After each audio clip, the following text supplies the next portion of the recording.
Hello there! This is LEGO Dynasty, and today I'm bringing you guys my review of the LEGO Star Wars Ultimate Collector Series X-Wing Starfighter. It is set number 75355, comes with 1,949 pieces, and is rated ages 18 and up. Now this set retails in the United States for $239.99 and in Canada for $319.99.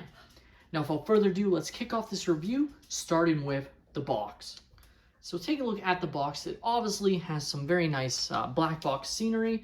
You can see the nice stars shining from the background behind the X-Wing, which is very nice. And it is actually meant to be an Easter egg, the way the X-Wing is oriented, as it is oriented in the exact same way the original Ultimate Collector Series X-Wing that came out in either 1999 or 2000.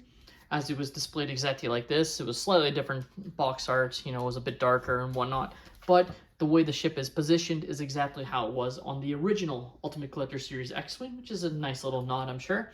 Of course, I do not have the original UCS X-Wing, nor do I have the 2013 X-Wing, which is why I was very interested in getting this one, as I do love the Ultimate Collector Series lineup, and I finally started to collect some of them. I have the A-Wing, the gunship, planning on getting the Venator, and of course have the Millennium Falcon and Star Destroyer, currently unbuilt as I don't have space to display them at the moment, but eventually I will have them all built. Also want to get the AT-AT and the Razor Crest, and of course, like I said, the Venator that is coming out very soon. But adding this one to my collection is something I was so excited about. I definitely think they could have done something a little bit different, perhaps something a bit more unique, but at the end of the day, as someone that doesn't have an X-Wing, I'm not going to mind that they're doing this set since I didn't have the previous ones. As you can see, it has the X-Wing in its sort of landed mode, which is pretty good just while it's on the stand. Of course, you can see Luke Skywalker there. At the bottom there, you can actually see the X-Wing in action. Of course, you do have the dimensions at the bottom here, which is 27 centimeters or 10.5 inches tall. That is with you displaying the X-Wing in this position where you have the stand at the front and the X-Wing tilted upwards, I should note.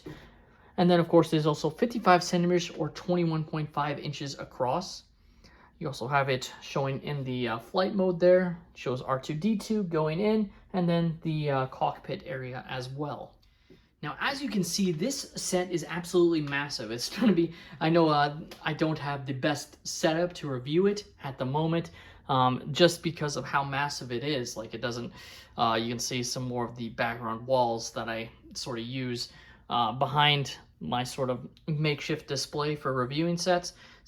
Just shows to show you how big it is. Like, it is an absolutely massive model. It's very heavy, but it looks awesome on display. I personally like displaying it in this style with the it off to the side, but I'll show the different orientations. But first off, let's start off with the minifigures, starting off with our exclusive pilot Luke Skywalker. And as you can see, great minifigures. Got the dual molded legs with the black, just looking excellent. Arm printing. They really went all out with this minifigure, which is just fantastic to see. One disappointing thing is because of the helmet. You can see the bottom of his chin strap. That'll be for his secondary face. So they can't really get around that. As you can see, this one has the goggles slightly tilted upwards. This one has the goggles on. Putting his helmet on. And you can see on that side as well, you just see the chin strap when it should be his hair, but obviously just the way these helmets are and the way they had to print the double-sided heads, that's just not possible. Just hopefully, maybe it's time for a new mold of this helmet. Remember when they tried the new molds on the 2018 helmet, and obviously not a lot of people loved that look, but I personally like those helmets. But not sure if that would have fixed the issue at hand, but still, just a minor gripe here that you can see the chin strap there. Of course, he has his lightsaber, nice chrome hilt, and yeah, that's pretty much it for the Luke Skywalker. You can see the excellent detail and belt printing, if it focuses. There we go. I think that's the best I can focus it in on. Can't move it too close to the camera, unfortunately, but you can see even the sort of piece here, what's it called, a hose. It goes from the torso to the belt, back up to the torso printing. Just nice detail there. Now our other minifigure is one that doesn't even come with a display stand, and it is trusty old R2-D2. Nothing too crazy about R2-D2. Of course, though, he does actually have back printing, which is great to see from LEGO. I really just frankly hope they just include back printing on all astromechs going forward, though that hasn't been the case yet.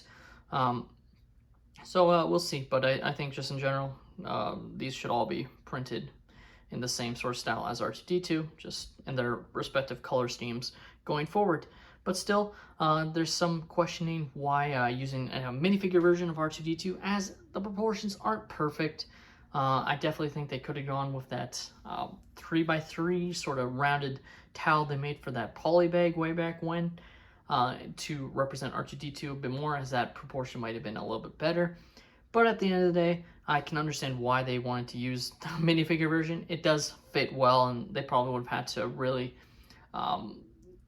rework the middle section of the model to fit that big piece on there. So you're just going to have to live with that bit of inaccuracy on this model, which is going to come down to you, whether it bothers you enough. As you can see, he does fit perfectly, though, into his slot. No issues there. Now, taking off the X-Wing off its stand is actually pretty easy. It's not locked into place at all. You just pick it up, and voila, you have the X-Wing. It is quite big, so it is kind of awkward to find the right positions to hold it. Definitely want to use two hands. I wouldn't recommend picking it up one-handed just because of how solid it is. You might drop it, quite frankly. It is that big. But overall, it just looks fantastic. You can see the nice greebling, which I'll show off a little bit better. I'll go POV style with my camera. But just for the time being, you can just see some of the excellent details. Overall, not a whole lot of stickers. There are a few stickers, namely right here. This piece underneath the cockpit area is a sticker. But the actual cockpit itself, or the canopy piece, I should say, is not a sticker. However, there's one major gripe I have with the cockpit piece. I'll just pop it all off because it's kind of easy to pop off. But as you can see right there, there are significant scratches on this canopy piece. And the reason for that is, compared to other pieces or sets that would actually place these inside either a plastic or paper bag, they put this directly in the box, next to all the plastic bags that, you know, do have edges to them on the sides, and it's just free flowing inside the box. So you can really see, like, you have that notable scratch mark. There's even more that might not come off on camera, but they're very visible in person, and just so disappointing from LEGO there. I'm pretty sure it's going to be a factor in every single one of these models.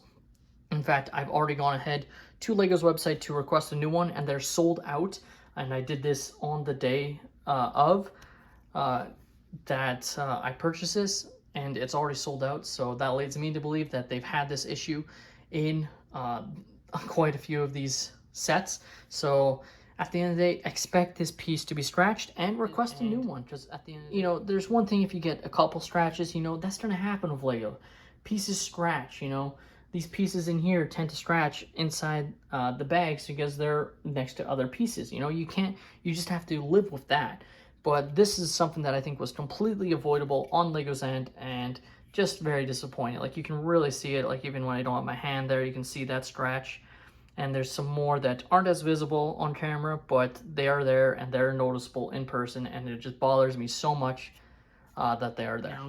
Taking a quicker glance, or a more in-depth glance, I should say, on the X-Wing, you can see some very nice detail overall. You have some of the other stickers, which are this one. There will be one on the other side as well, which we'll show off in a moment, as it is slightly different. You can see the nice tile pieces that they've used, the nice greebling at the top to add the extra detail. You can see how R2-D2 is definitely a bit smaller than what he would actually be in actual proportion-wise. Take a look at the back of the model. You can see some more nice greebling, the nice engines there, just looking very nicely built, which is great to see. And if you're wondering how you move it into attack mode or standard, like landed mode, which is what it sort of is in now, you simply turn this tile.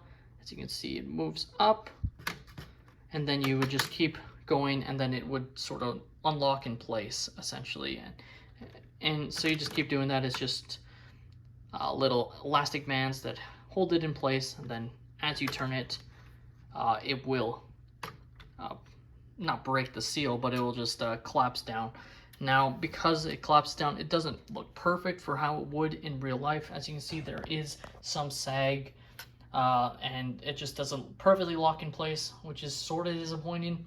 But in general, I plan on using my X-Wing wings, or displaying this ship like this with the wings open, as I just think that looks coolest, personally. But if you wanted to have it displayed the other way, might be a little bit disappointed in just how it sort of sags a little bit there.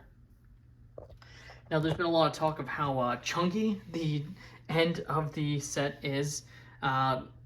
Personally, I don't mind it. I've looked at the show, or the film Return of the Jedi, and some of the other ones, and I don't think it's as like out of proportion as people are making out to be. Personally, maybe I just haven't found the right images. I don't know, but it doesn't bother me that much. It definitely is a little bit bigger than I think it should be, but not to the extent that I think it's a deal breaker for me personally. But it's going to come down to what fan really wants in terms of accuracy. Like I said, some people are going to prefer the previous model, specifically the 2013 model. And since I don't have that one to compare to, I'm generally just seeing what others are comparing it to, who have both models. And I think now, moving it around to show off some more detail on the other side, like I said, you would just move this and it will open up, as you can see. And you can see the other sticker there, which is just some stripe pattern, which is different than the other side right there, as you can see. So very nice detail overall. Taking some more look at the back again. It just looks fabulous, I gotta say. Just a very, very nice model.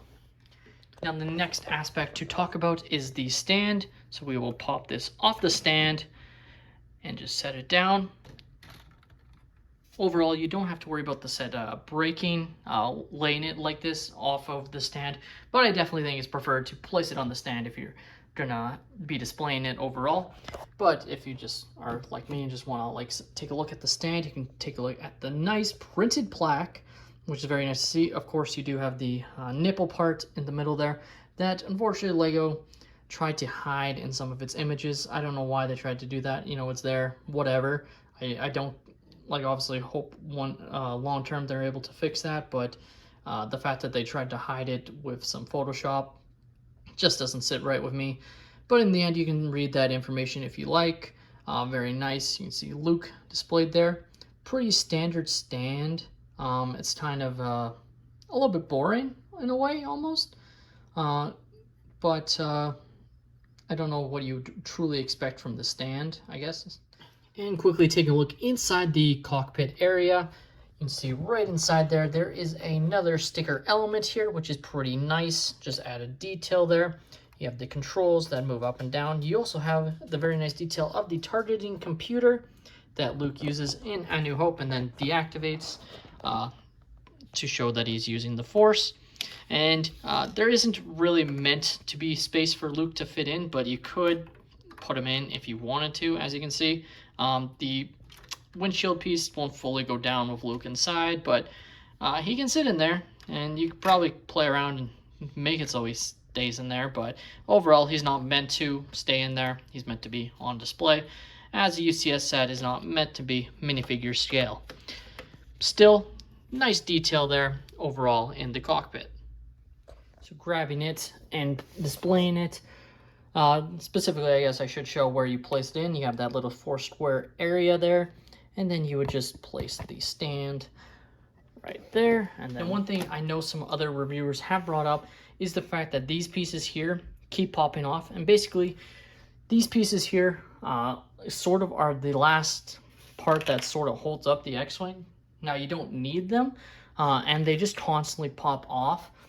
They pop off on both sides in my experience. So you have the one that's double-sided studs that attach on the back, and then on the front of the stand you have this one that just sits on, goes on one side studs and then one side flat, and it's meant to just add extra, I'm not even sure what these pieces are really necessary for, but they constantly fall off, and as far as I can tell, you really don't need them.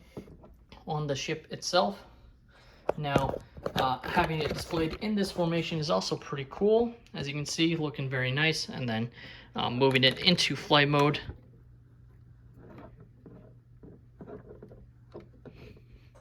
Just like that. As you can see, looking very, very cool. And yeah, like, you really can display it however you want. If you want to display it the other way, it'll be more angled downwards. And then, of course, you can also display it the other way, sideways. Now, like I said, I personally prefer displaying it the other side, because then you get a better look at Luke, as these wings will be more on the other side. So I'll just move it back to the position I prefer.